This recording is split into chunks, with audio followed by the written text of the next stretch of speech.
never intentionally set out for this channel to talk about politics or be political because honestly, I care about gaming. Genuinely, that's where my heart is and always has been. And what I've learned from covering the video game industry is how there are so many people in the game industry that are in it for all the wrong reasons. They use it as an avenue to push an agenda instead of having any kind of genuine care for the games that they're covering.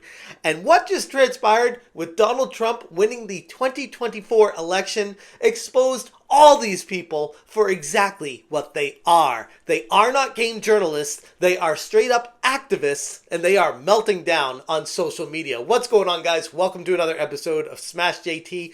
Today we're going to have a little bit of fun. We're going to go through some of these tweets on Twitter, on Blue Sky, and everywhere else on social media that these people are just talking crap about how much they hate everyone for losing. They are coping, they are seething, they are crying, and they're wondering how could they lose to Orange Man Bad? Why is this happening? This is not fair. And at the end of the day, we're just going to take a step back and say, you know what? If we want to give them a little bit of their own medicine, we can say, hey, let's review America and say, it's a return to form. JT. Hit that subscribe, give me a like, and check out SmashJT.com for the full article and screenshots breaking down all the great coping and seething with many of these journalists. And by no means is this all-encompassing, because there are so many to keep track of that you could literally make like 7 or 8 videos and still not cover all the coping and seething. I tried my best to pick the best ones out and go from there, but I'm sure there are more that I missed. Let's start off with Paig Madson, that is on Kotaku Detected for displaying a history of hating white men in his tweets. Big shocker that this guy thinks Orange Man bad. His tweets: we really need to take a hard look at how social media and influencers are radicalizing young people, men especially. What is it with these people, always with young people and worrying about the younger kids? It's just very strange how they always focus about that kind of stuff. Just very creepy, but whatever. Clear hateful agendas are being injected into content across everything with little to zero oversight. Older generations have been largely ignorant of how much it's happening.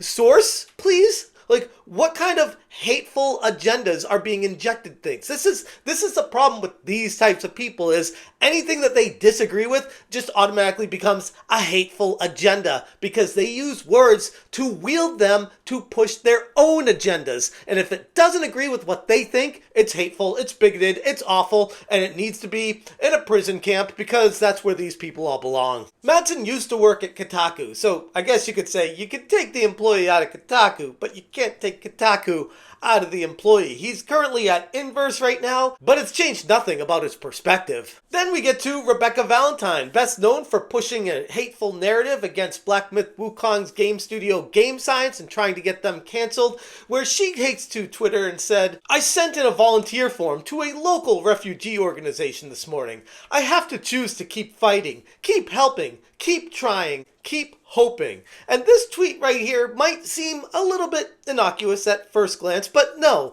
it speaks to a consistent mindset where her personal activism is the only solution to a perceived national crisis. Her post isn't about helping others. To me, it sounds more like she's claiming that those who support Trump are the enemy, and they always have been. She's ready to fight them in whatever way she can. But don't worry, when these people use the word fight, it's different with that D in parentheses, if you know what I mean. This isn't someone interested in gaming, it's an activist pushing an agenda under the guise of journalistic integrity. We've known it for a while, but it's still good to call it out and remind everyone and show people who are new to this industry area to say, oh, holy crap, these people are wild. And we get Ethan Gotts, the senior editor at Kotaku, tweeting about dark fantasies of intermittent camps, stating, Biden 2020 win. He has to bring this divided nation together. Trump 2024 win?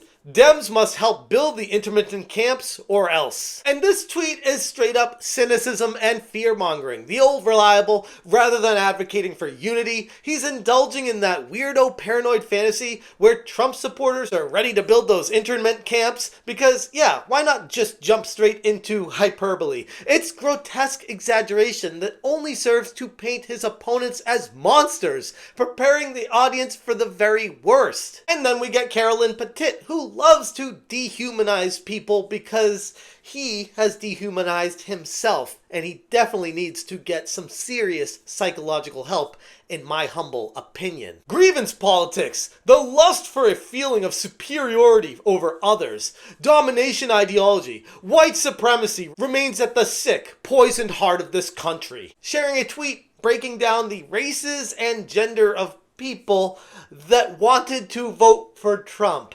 And Petit, for those unaware, is a man that plays dress up as a woman, and should not be taken seriously, in my opinion, in any capacity. He isn't interested in gaming or cultural commentary. He's here to preach his weirdo fetish ideologies. His post reduces half the country to caricatures, ironically dehumanizing them as power-hungry supremacists. But again, it's okay for him to do that because for them, it's different. You know, as someone who experiences both, misogyny and transphobia in the world as a trans woman, the idea of a feminism that does not accommodate me as a woman and as a trans woman is sickening. This isn't journalism, it's activism, dividing everyone, stoking flames, rather than offering any kind of solution. The underlying message is clear here. He doesn't want dialogue. He wants his perceived opposition to be vanquished. Give him any power whatsoever, and he'd wield it to destroy you without hesitation. This is the same dude that backed up Alyssa when she came at my wife. A truly disgusting individual, if you can even call him that. And then we get Alyssa Marquez having serious contempt for her own country, because of course she hates America if it flies in the face of her Marxist ideologies. Alyssa Marquez is the unofficial leader, in my opinion, of the woke journo nose-ring mafia, and she's shown a willingness to continually cross personal boundaries, contacting family members, trying to get me banned from conventions, advocating for completely silencing any of the opposition. Had to say on Twitter, yes, the increased vitriol you saw online over the last few months was an indicator. Yes, they once again borrowed a playbook from reactionary, angry, perpetually online men.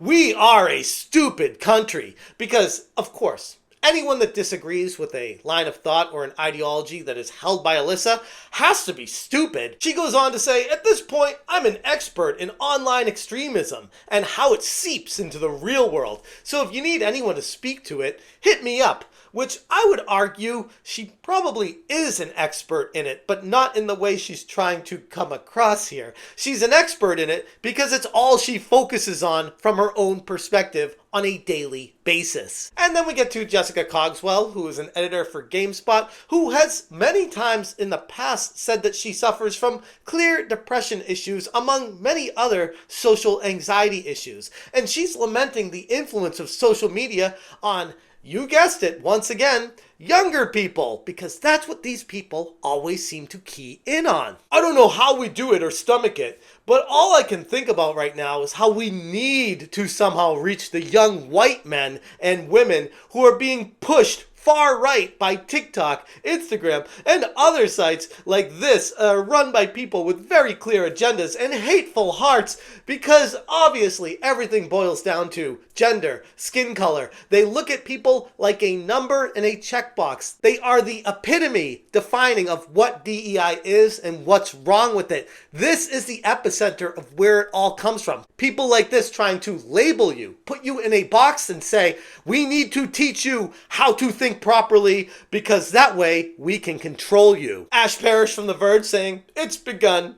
I can't do this. These people claim to be games journalists, but at the end of the day, they're all mentally unhinged, breaking down at the mere thought that Donald Trump is back in the presidency again, which is hysterical because when he was in charge previously, I'd say he did a pretty decent job. And a lot of people melted down the first time around, and then he proved everyone wrong, and yet here he is again, and they're melting down all over again. Makes you wonder why that is. And that brings me to Nick Calandra with the veiled hostility towards any of his political opponents, stating, "Did my part. Time to make sure we move forward as a country and not backwards. Here's hoping Trump, Musk, and all their cronies have a very terrible week." Yes, Nick, let's hope they all have a terrible week, which ironically is exactly what you're going to be dealing with for the next 4 years. And honestly, it brings me great pleasure to say that to you. What all these posts have in common is abundantly clear. These individuals are not journalists, at least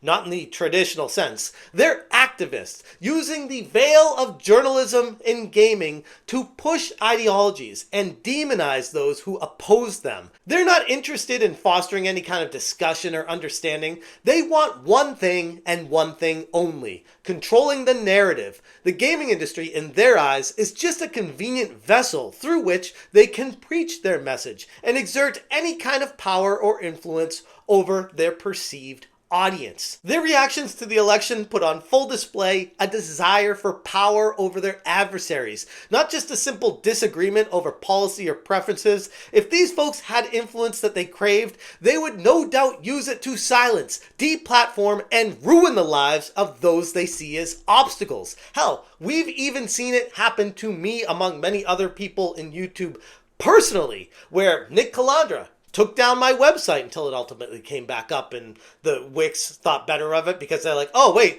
this is a massive false flag attempt by Nick Calandra and his cronies.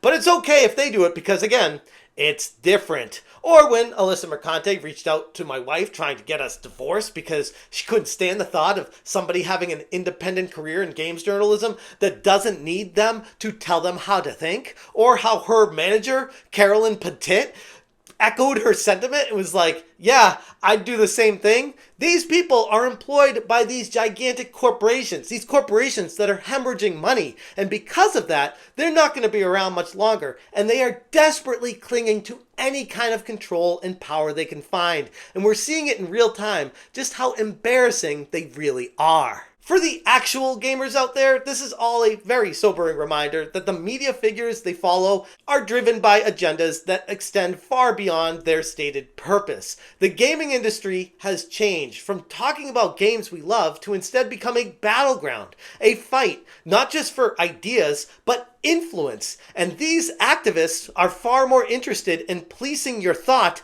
than fostering the love of games or any kind of genuine discussion around any of the discourse. And as their true colors continue to show, it becomes ever the more clear that they view dissent not as a dialogue, but as the enemy to be crushed, and they will stop at nothing to get their way. So no, I don't feel any sympathy whatsoever for the mental anguish that some of these creatures are dealing with right now. Because if the tables were turned and the shoe was on the other foot, they would be doing everything they could do to destroy you. So I guess this is what you get. Anyways, it's a very good day for America and the entire rest of the world, returning a sense of normalcy to the conversation. And I, for one, am ecstatic about it.